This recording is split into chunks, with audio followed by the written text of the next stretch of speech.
This is the Stockwell Roueche Show, giving you real-time information you need to make educated decisions about buying and selling in the world-renowned cities. Now your hosts and real estate experts, Jason Stockwell and Josh Roueche.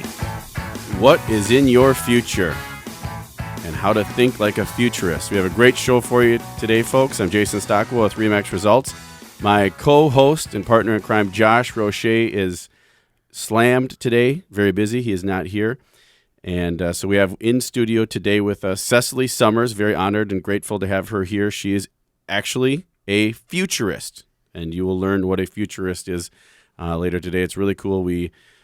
Katie, my wife, and I had the pleasure of seeing her speak at the Dinah Chamber meeting about a week ago, and it was very, very cool, very informative, and moving, I should say. My wife was very, very moved by Cecily. So welcome, Cecily. Great to be here. So we're curious to see what a futurist is and how that works. We have Maddie Bjorgum with Grady Home Mortgage in studio. Maddie B, how you doing? I'm doing great. Thanks for having me. And Ben Nelson with Farmers Insurance. Ben, how's it going today? I'm good today. Awesome. More about the futurist, but first we always start off with a market update and what's happening in the real estate world. Overall, good. We keep saying this every week. It sounds like a broken record. Good stuff is happening. We have low unemployment, jobs, houses are selling. If your house isn't selling, it could be a deterring factor that's happening, or a location problem, or a street, or something wrong. But the buyers are buying the ones that are desirable, and they're buying them quickly, and they're buying them in multiple offers. Strong sales overall. So Elliot Eisenberg, who was a guest on our show out of Washington, D.C., he is the economist. The Graphs and Laughs, LLC, is his company. His last blog that he just put out talked about strong sales. Says, single-family housing starts are up 6.7% year-to-date, and single-family permits are up 7.5% year-to-date. New home sales are up a staggering 24% in new home sales. That's ridiculous. That's awesome. It's awesome. And you're seeing it when you drive around the Twin Cities. You'll see sticks being put up. You'll see houses. You talk to people, friends, family, coworkers that are building, want to build, and it's been a while since we've seen this. Oh, it's staggering. And then he said this means that what's being built is changing. Specifically, relatively fewer custom homes are being built and more spec homes. Speculation. They're putting the house up, not having an end buyer on it, and then knowing that, trusting that the market, having faith, confidence in the market that someone will buy that product. And he says, to wit, first-time buyers accounted for 32% of existing home sales in May. First-time buyers were 32% of existing home sales in May. Their highest level in 32 months. First-time buyers may have finally returned to the market. So that's what's going on. I think that, and that's nationally speaking, but locally we're seeing a very, very similar scenario. I bet the numbers are coming in very close to that, and just being on the ground and seeing the activity, you're seeing exactly that. New construction buyers are all over, and builders are all over. They're buying lots, infill, they're building developments. You see it everywhere. I know a big developer just heard today that they're building 900 homes in Lakeville. They're going to build 900 homes in Lakeville. That's awesome. So it's booming. So Maddie B, mortgage and other real estate updates. I wanted to talk about that 32% of those first-time home buyers. Those are people that just haven't owned a home in the last 3 years too, which is, some people don't realize that if you haven't owned a home for 36 months, you're actually qualified as a first-time home buyer again. So something to think about for those of you who may have been renting for a while. Maybe experienced something in your past where you had to liquidate a house and you're doing something different. You're renting now. You hit that 36-month window and you're now a first-time home buyer again. So some of the stuff that was in the news this week with Greece. Again. Just we're talking about Greece again. Every we love Greece. Yeah, it seems I like supported the Greeks the other day. I had Greek yogurt for breakfast. That's fantastic. And I had feta cheese on my Greek salad. So I'm doing my part to try to support the economy of Greece. I had a Greek restaurant the other day right over here in Egan as well. So I was trying to do my part as well. There's been some volatility. We've seen rates kind of tick up over the last week. Because of Greece? I'm going to blame them. Or is that a scapegoat? I'm going to blame them at this point right now. Yeah, it's easy to throw them under the bus. They're already there. So rates have ticked up a little bit. still fantastic interest rates. Anything below 5%, and we're well below that right now is still phenomenal. And my dad works with me, and he even talks about, when we bought our first house, it was at 17%. He's like, selling rates like this is pretty easy for the people that are my generation. And, my dad's 65 years old. Those people remember higher interest rates. So it's, our older generation gets where we're at right now. We're doing a lot of refinance business for people as well right now with the rates being like they are. People are able to take advantage. If you've been paying extra on your mortgage or your home's appreciated because we're in a good market right now, some people can actually, shorten up their term. I've taken a few people from 30-year mortgages down to 20s and 15s over the last month. There's a lot of opportunity out there. Yeah, there is. And the one thing, so you're listening to the Stockwell Roueche show every Sunday at 10 a.m. here on AM 1280 The Patriot. I'm Jason Stockwell with Remax Results. Cecily Sommers, a futurist. We're going to learn about that very shortly. One thing, a quick story I want to tell you about. Tori Connie, she's an agent that works with me on my team, talks about the importance of having professionals help you. So she has actually I think Maddie B might have been working with this situation. Yep. But there's we don't give names or addresses, but there's a home renter who is renting a home, and they're agreed with the landlord or the owner of the home to buy the home from the landlord, and they set a price, and they said, okay, here's a purchase agreement, boom, we're gonna buy this house. And Tori said, okay, they called Tori, said, oh, we're not gonna buy, we're just gonna buy direct. And Tori says, okay, great, well, call me and let me know if anything changes or if something happens. They put the purchase agreement in place. They do an appraisal, and I believe we're at a day before closing, and the appraisal comes in. Like we had expected, it was going through appraisal review. It was the only condition that was left on the file, and because they should have used Tori to do even just a comparative market analysis on the house they're going to buy.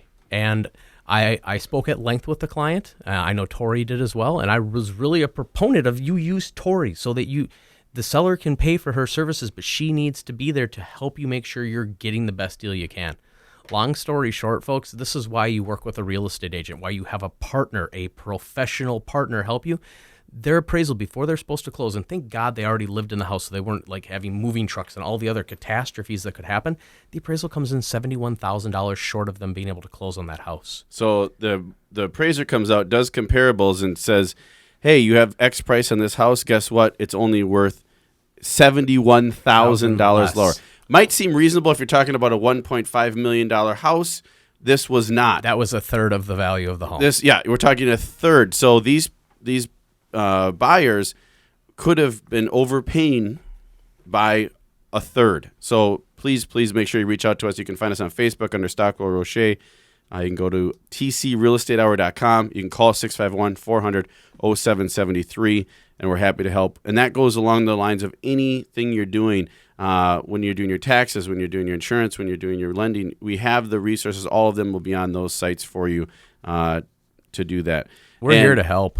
Yeah, we're here to help. And the other thing about the market is the change in interest rates, which is they keep talking about it. It's coming. It's in the future. The Fed says the rates will change.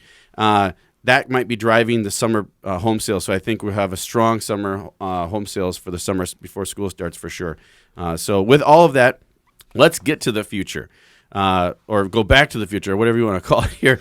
So we have Cecily Sommers. Cecily is an expert in strategic foresight and innovation, and she helps organizations such as American Express, Best Buy, General Mills, Health Partners, J.P. Morgan Chase, Purina, and Yahoo prepare for emerging technologies, markets, and ideas shaping our world. Cecily is one of the Business Journal's 25 Women to Watch in Business and selected as a Fast 50 Readers favorite, and is featured contributor on public radio's All Things Considered and other media outlets, and of course now on the Stockwell Roueche Show. She's the author of a book, Think Like a Futurist. How do you think like a futurist? It says, know what changes, what doesn't, and what's next. And great story. I want to get into Cecily's story and talk about what a futurist is, number one, Cecily, and number two, what got you into being a futurist, and then please stop me from talking right now so you can take over. Well, as you said earlier, you really have to have a professional, the value of working with a professional. So I am here as a professional futurist and ready to maybe help you and your audience understand what that work is, which is simply that I help people and organizations understand how the world is changing around them and how they're going to adapt to it. How are they going to figure out what their place is now and also 2 years from now and 5 years from now and 10 years from now. The world is evolving very quickly and it's only speeding up. And if it's evolving, you have to too if you want to stay relevant. So I do that. We do that kind of forecast and then do innovation around. So let's create your dream inside of that world. Let's step into the future and see what you want to be doing. What are the opportunities? How are you going to position yourself for that from what you do right now? So what I do is I help people dream big in a very grounded and informed, well-researched way. So that's what a futurist is. If you were to define a futurist, that's someone. So it's not someone with a crystal ball that says this is what I think is going to happen in the future, but a futurist would be helping people design their own future. Is that a way to summarize it? Yes, yeah. Well said. Well Okay, said, perfect. yes. Yeah. So when you spoke at the chamber, step back. Let's go back. What got you into being a futurist? I know this is a long story and we can talk about it now and then get into a little bit in the next segment because I love the story and I love hearing about how it works and how you got into it. But what's some of the background that got you into being a futurist? Well, I certainly didn't start out saying I want to be a futurist when I grow up, right? That's not a box that's available for checking. Not. No. Firefighter, police officer, nurse, lawyer, doctor, right? Yeah. Surgeon. Futurist just hasn't made it yet, and I don't know that it will. But instead, what I did was I started off saying I want to be a dancer when I grow up, and I started ballet training when I was 5 years old and continued for another 20 plus years and did dance professionally with several companies. And I then made a change. I became a chiropractor, a doctor of chiropractic and also Chinese medicine and homeopathy, and built a clinic and bought a clinic and integrated them and had an art gallery and did all kinds of fun things downtown Minneapolis. And through that time, I was teaching a lot of anatomy and clinical science courses. That's part of my background as well, and consulting, teaching and doing workshops and seminars. And I found that I loved business. That was a discovery for me in the process of owning a clinic. And that then led me into doing more consulting. So awesome. Yeah, that's where I So began. we will hear more from Cecily Sommers when we come back. I'm Jason Stockwell with Remax Results. My co-host today, Ben Nelson, Farmers Insurance. and we have Maddie B with Gradient Home Mortgage. We'll be back soon.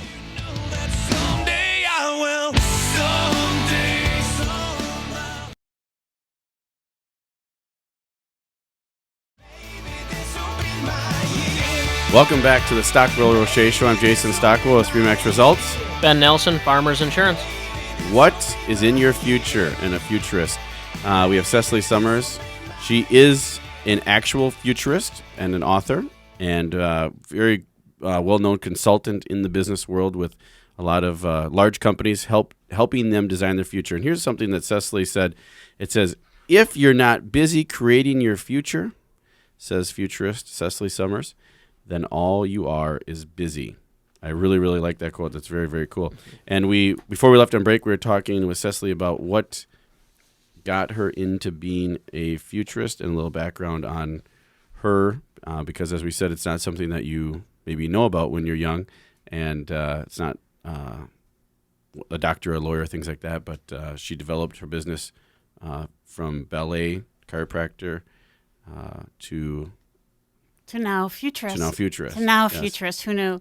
I certainly didn't. I think I was saying that, I was doing a lot of teaching and doing seminars and workshops on business because in the healthcare field, business just is not something that people understand. And I had discovered that I loved it. I just felt that it's one of the most creative things you can do in the world, to really, if you're going to, as I had been as an artist, try and bring the best of yourself out into the world, there's hardly a bigger or better manifestation than doing that in a business form. So I really loved that, and I felt that I really understood it very naturally. And so I was doing a lot that way, and it very naturally led into more consulting. And I sold my clinic in 1998.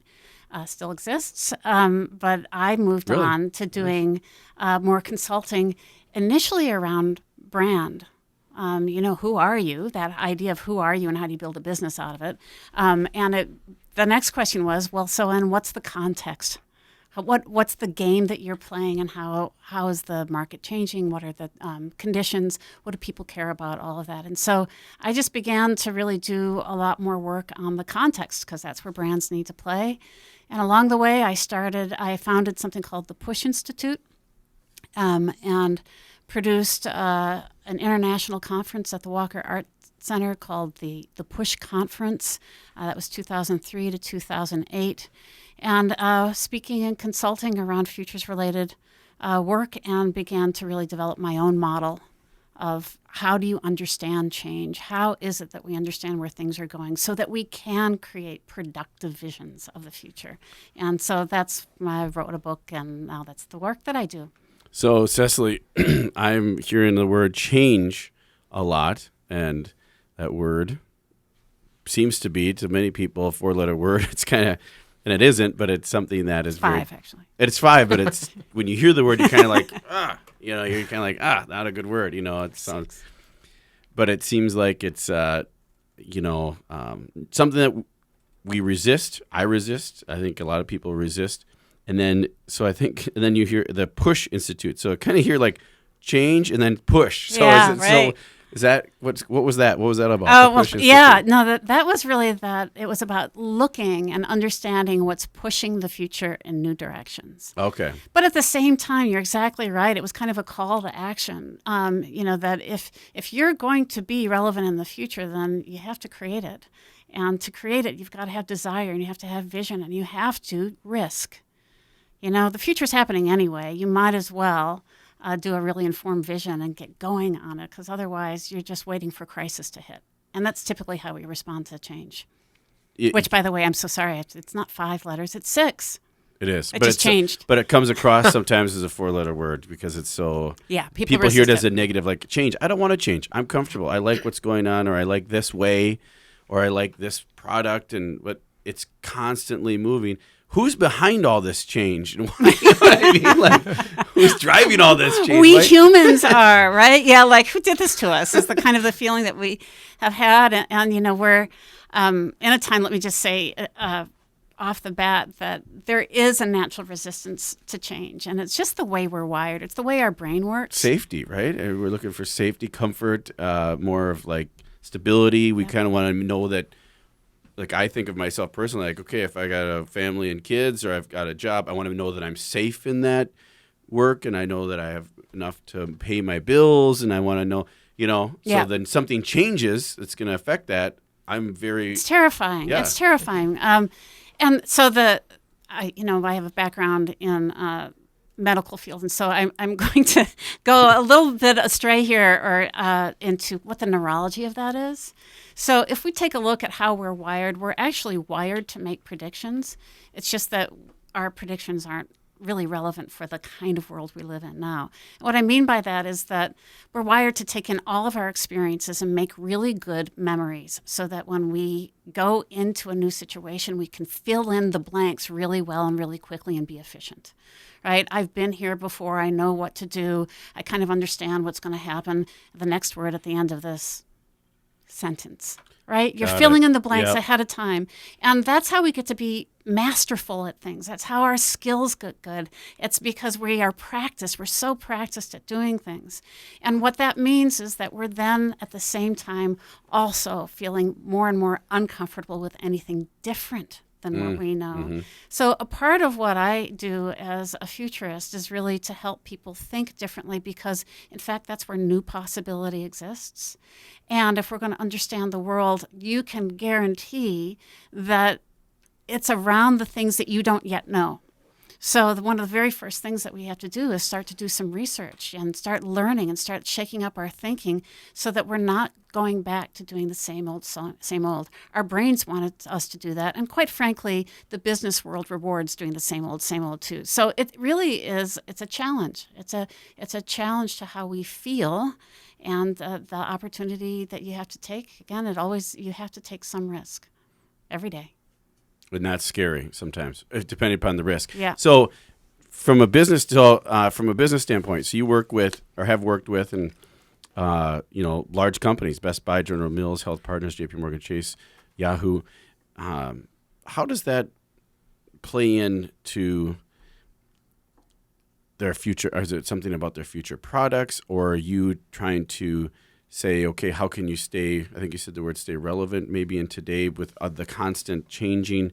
So, walk us through like a scenario of someone, like say you're a business owner, or you know someone, or you work for a company and you're in charge of marketing, you're in charge of whatever it may be, and or how that's driving the business, and you're trying to make more business and trying to be on top of things. Yeah. But like you said, most of us are reactionary.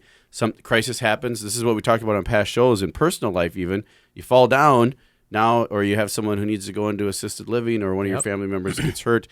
Instead of being proactive and saying, hey, we should take this, or even with insurance and life insurance and all these things, there's so many things you can be proactive about that it's very difficult to, because it's easier to continue on in daily life, and then something happens. Oh, I got to react. Now I got to react.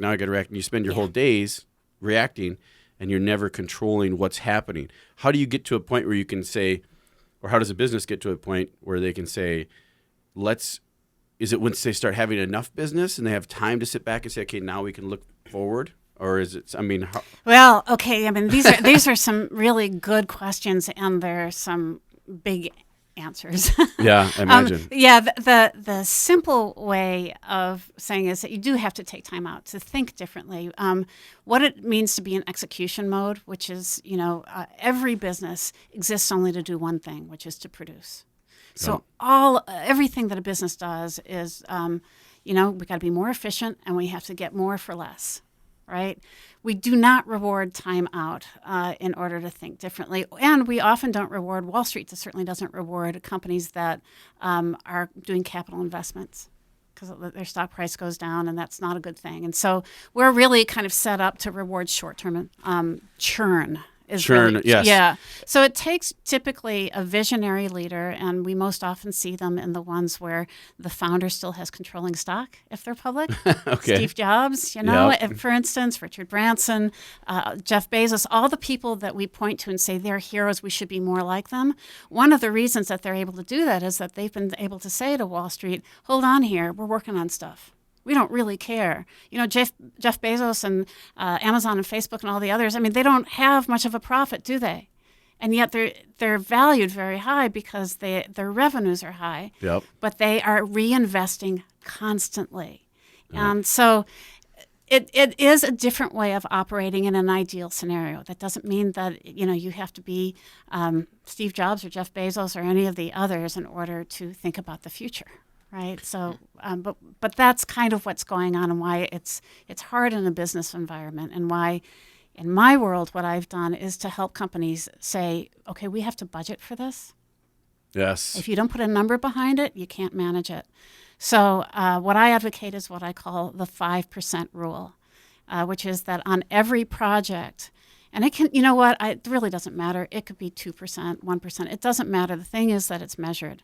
On every project, you're allocating 5% of your budget and time for, if you hit a problem, to kind of step out and do some review, like do some learning, right? Because you're stuck. A problem is just about being stuck. You're stuck, which means that what you currently know, just as I was talking about before, is no longer serving you in staying in action and producing. So it's time to actually learn something new, and then to start to come up with ideas and solutions and other ways so that you can get back to work and be productive again. But you do have to take time out. You have to get out of execution mode in order to think and dream and prototype and iterate. That's what innovation looks like. And you can do it on the fly, and you can do it as a part of your workflow. And that's what I really aim to do with a lot of groups.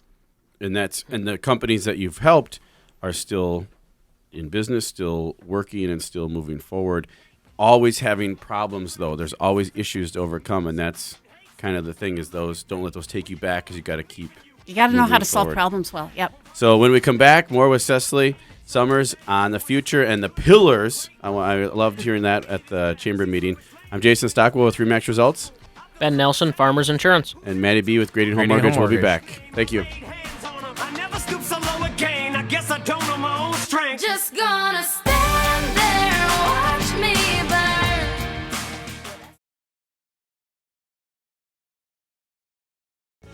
Are you reeling in the years? Stowing away the time?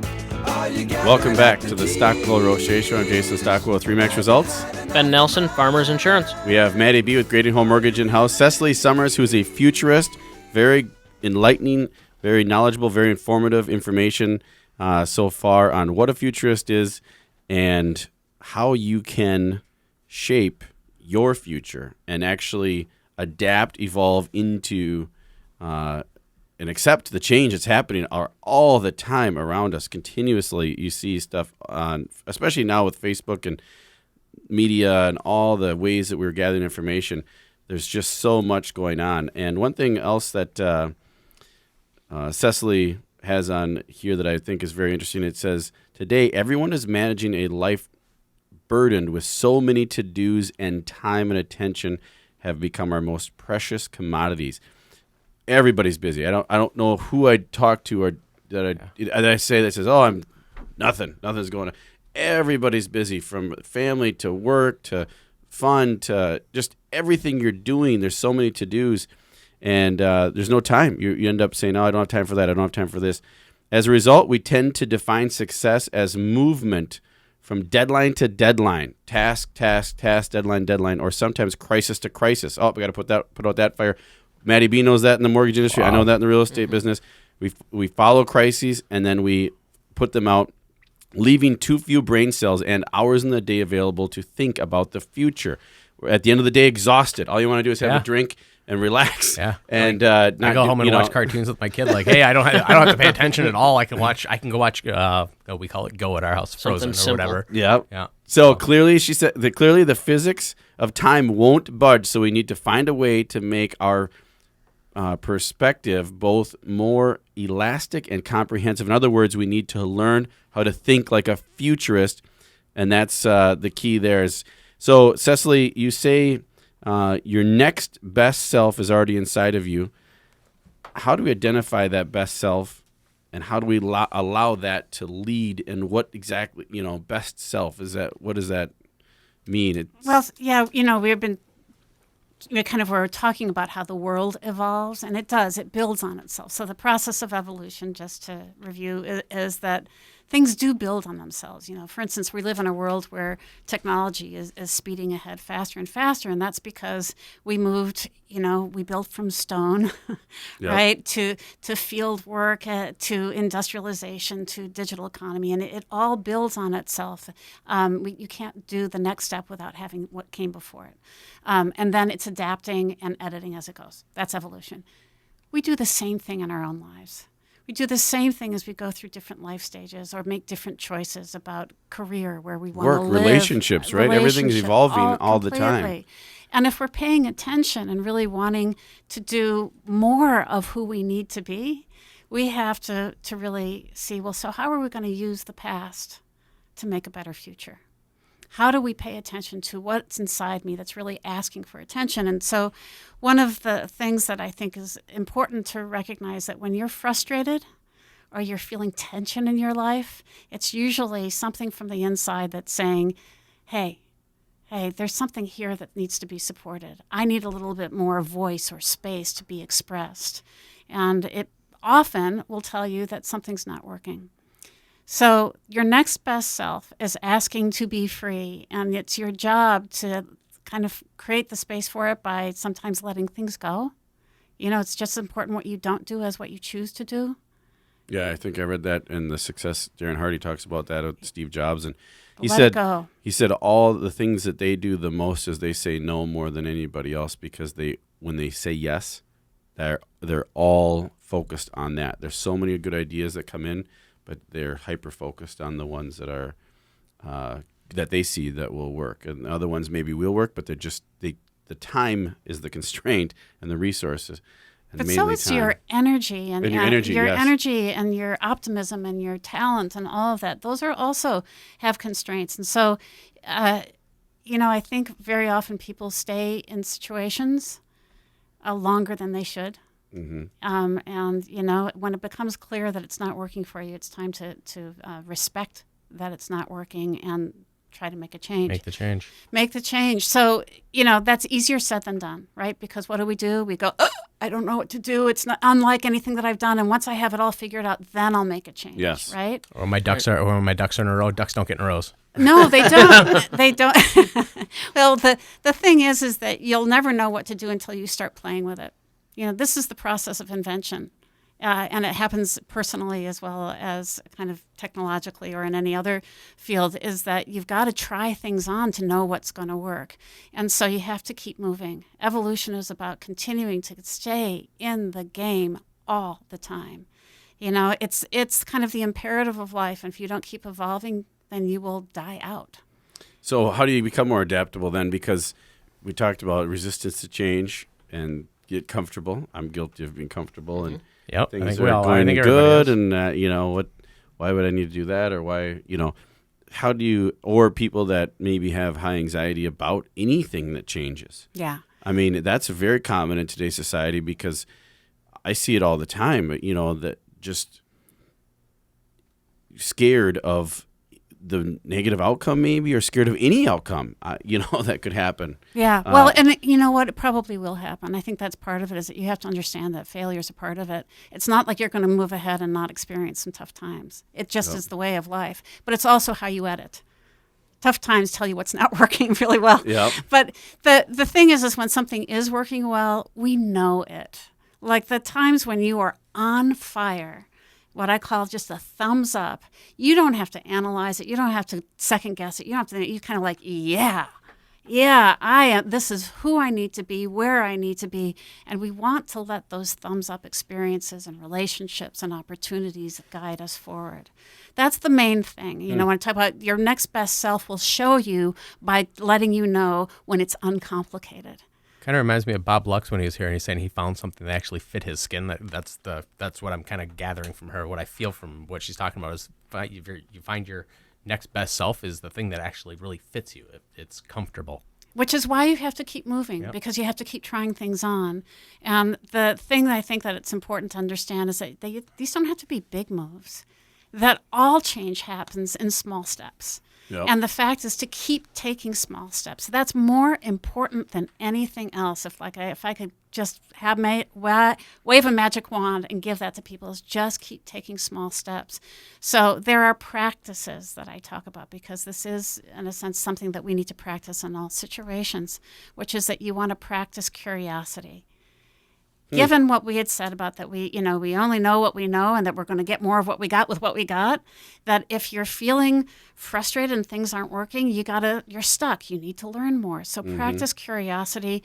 Beware of, thinking, it will never work, or I've tried that before, or, whatever the buts are. I do a whole series called Butt Busters. But anyway, so curiosities are a good one. Practice courage. So what are the things that, again, on any scale, every day, what are the small steps that feel courageous? Because the more that you practice it, the more your capacity is, the more that you will be able to feel comfortable with being in situations that you've not been in before. You might be afraid, but your courage will begin to strengthen as you will say, I'm okay. Because it really is about just understanding you're going to be okay. Even if everything goes down, you're still going to be okay. Mm-hmm. So you also have to practice optimism. And that's a piece of that. The faith that you are strong enough to figure it out, and that what's inside you or what your dream is worth having. There's a faith in that too. And then most importantly, I feel it's faith in the process, that by trying little things out every day, you will find your way, and it will reward you. It will come into form. So it takes time, and you have to be patient, and you have to truly, truly, truly develop a capacity to be uncomfortable and be okay with it. Very, very tough to be uncomfortable.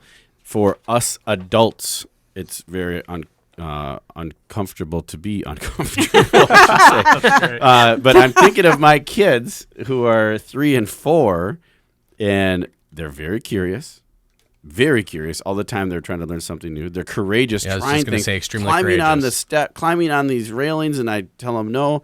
Their optimism, they're always optimistic about asking for what they want, and they think they're going to get it because they truly think they will, and they have faith in, life and everything.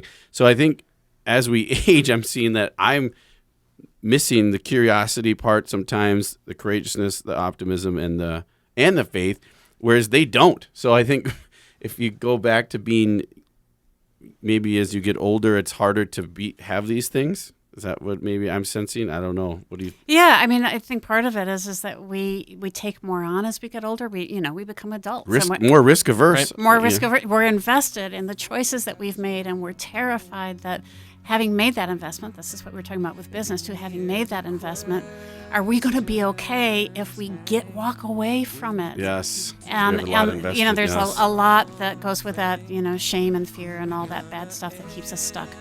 We'll be back. Cecily Sommers will be back soon. I'm Jason Stockwell with RE/MAX Results.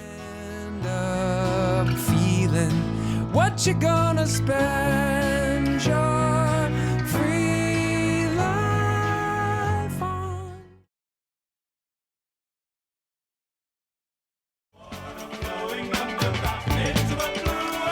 Welcome back. I'm Jason Stockwell with RE/MAX Results. Ben Nelson, Farmers Insurance. We're talking about thinking like a futurist and a couple of things you can do that I think we came out of last segment on, which are very, very, very valuable for you and anyone you know, are to be curious, be courageous, be optimistic, and have faith. And those are very general statements, but Cecily Sommers, who's our guest today, who is a futurist, said little steps, just do little things every day. It doesn't have to be like, oh, I have to be curious, so now I have to, but just something little, to keep going and keep moving, because the world is changing and all the time. And I learned from Cecily when she spoke at the chamber meeting we had recently that there are 4 pillars to change. Did I say that right? 4 pillars. 4 forces. Four forces, even better than pillars. It's really There's going to move 4 you. forces. I love forces. A force be with you, right? So, Right. so what are the 4 forces? Maybe we should talk about that to educate you out there on what are the 4 forces that are changing, and some of them are what makes you uncomfortable. They make me uncomfortable sometimes, and I don't mind a lot of change sometimes, but I get uncomfortable with it sometimes too. I like my old phone. I don't want to get a new one. I don't want to, all kinds of just little things. And I don't want to try out that app. I don't want to try out that marketing technique. There's just, because I think, it's pushing.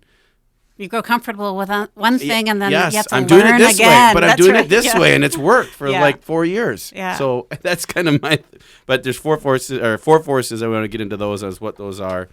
And Yeah, the what four are the driving- 4 forces of change are, this is where we're going to geek out a little bit because it gets into really understanding how society is shaped and what moves it forward. And so the 4 forces they're elemental. You can't get any more basic than this. And all trends are a reflection of what's happening in the 4 forces, and they are resources. So every group of people from time immemorial has been a group, and you become together to act as a group because you can do more together. There we are at production again, where you can do more together than you can do alone. So what you have to use at your disposal are what are the kind of raw materials in your environment. So plants, ants and too. plants. Those grew to ants.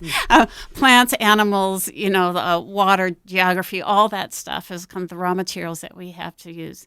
And then the human invention of tools and technology. How do we harvest those resources and then make secondary product? How do we create shelter? How do we catch 6 fish instead of 1? How do we take care of people and create leisure? How do we do all kinds of things? Technology is the second force, resources and then technology.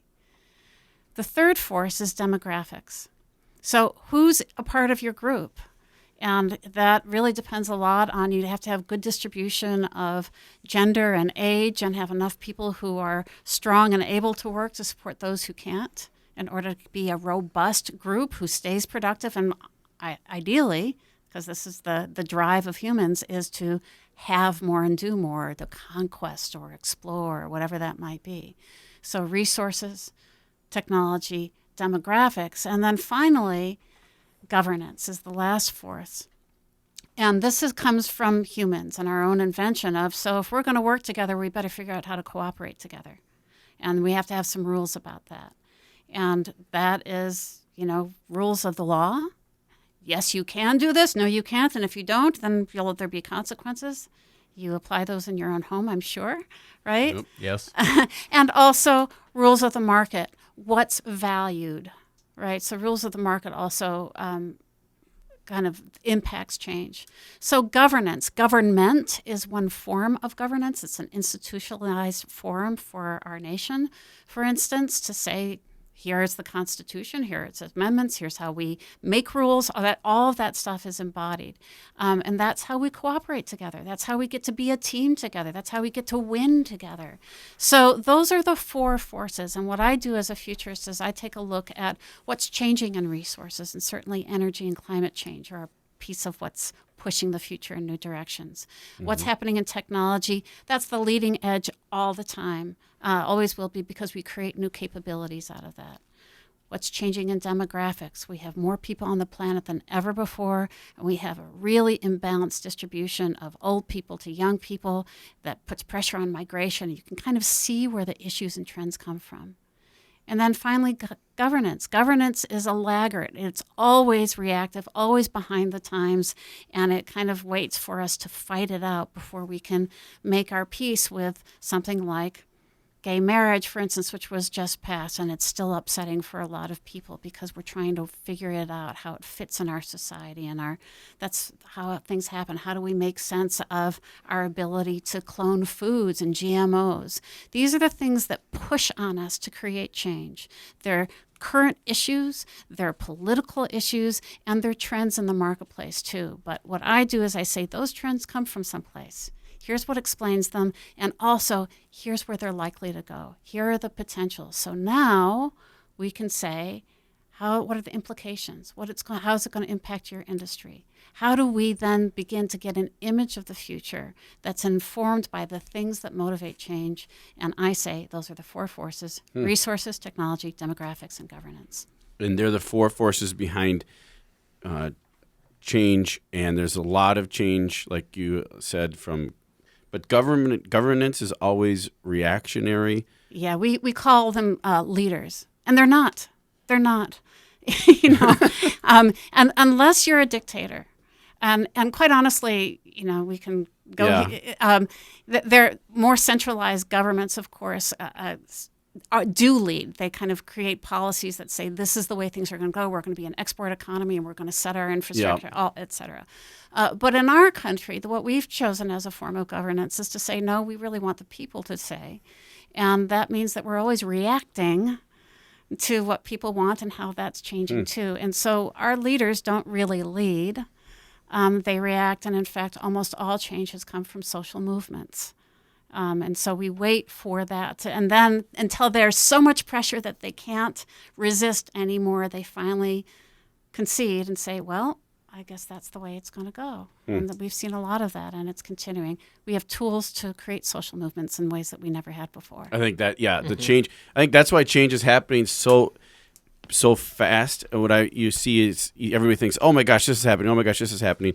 But it's because instead of taking, years and years of marches or not getting any press for certain, you think of Dr. Martin Luther King Jr. going through, changes like that take maybe years or decades, where now you can make a movement really quickly if you have a Facebook. You can reach a million account. people in a minute. Well, even technology had a play there. I don't know if you or your audience watched the movie Selma, but what they showed was that it was the televised.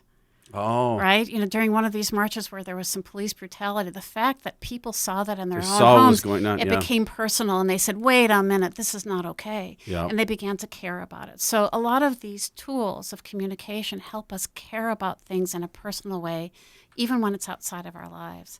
And it moves markets. An Inconvenient Truth and Al Gore began to have people care about changes in the environment, We can't perceive that on a day-to-day basis. But suddenly it became, there were Priuses and electric cars, and now every auto company has a hybrid. Yep. We're all looking to Tesla. economize. Tons of people want to buy Teslas. I want a if they Tesla. They're just a little expensive right now. But I was just in Norway speaking, and there they incentivize electric cars. really, And so Tesla there is so common that there's no status behind it at all. In fact, Really? they kind of look down their nose at it. Yeah. oh my goodness! Wow. They can look Like down their nice nose enough. at my Tesla all day long. I want one. Well, what a great show! What you can do for personal change, Cecily Sommers. Thanks so much for being with us. Pleasure. Maddie B. and Ben Nelson, thanks so much for being here. So go out there, be curious, courageous, optimistic, and have faith. Thanks for listening to the Stockwell Roueche Show. We'll be back next week. Remember, love yourself and love others.